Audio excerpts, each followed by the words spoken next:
I'm Rich Harris and welcome back to my Simply Gourmet series, where I'm showing you my kitchen secrets to teach you how to take the fear out of entertaining and take your dinner parties to the next level.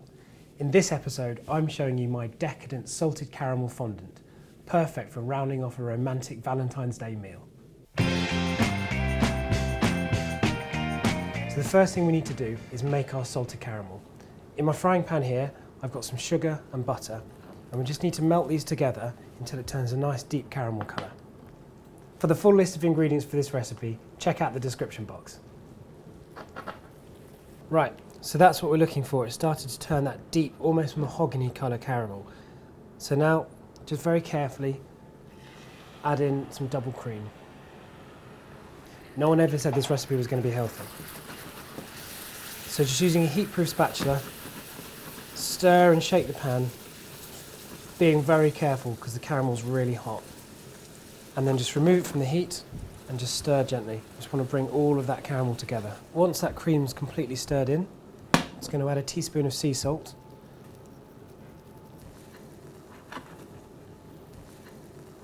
So take a jug and just very carefully pour the caramel into the jug.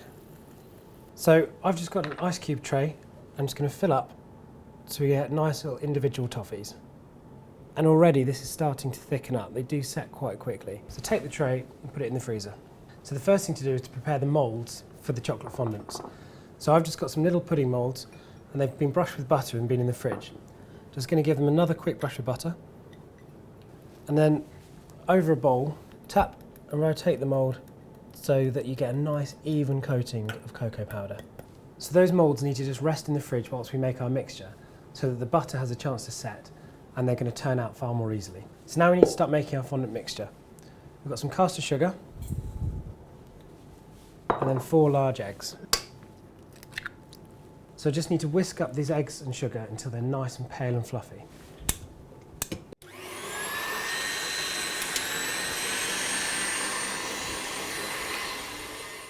So to the egg mixture, we're going to add some melted chocolate and butter. I'm using a nice dark bitter chocolate with at least 70% cocoa solids.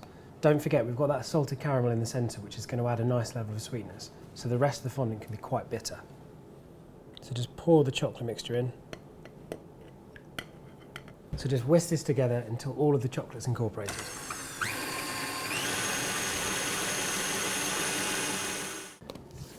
That's really important with the chocolate fondant. Just like making a sponge cake, you want to try and keep as much air in there as possible. So what I need to do is sift in the flour and cocoa powder. Just keep everything as light as we can. So this recipe may have satisfied your chocoholic cravings, but if you want to see more great recipes like this, then click on the subscribe button, follow us on Twitter, or find us on Facebook. So take a spoon and just fill the moulds about halfway full. Now we add our caramel.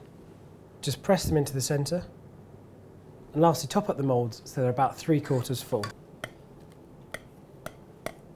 So these go straight into a hot oven, 200 degrees, for about 10 minutes.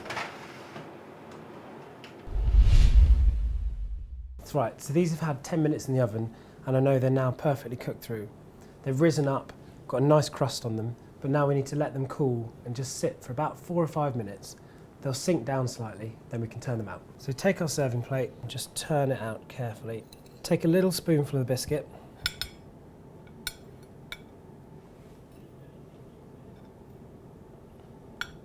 And just put it in a nice neat line next to the fondant. I'm going to put the ice cream on top of the crumbs, and as well as adding a bit of crunch, it's going to stop it sliding around the plate when you carry it to the table. So finally just finish with a scoop of vanilla ice cream. So there we have it, my salted caramel chocolate fondant, the perfect way to wrap up a romantic Valentine's Day meal.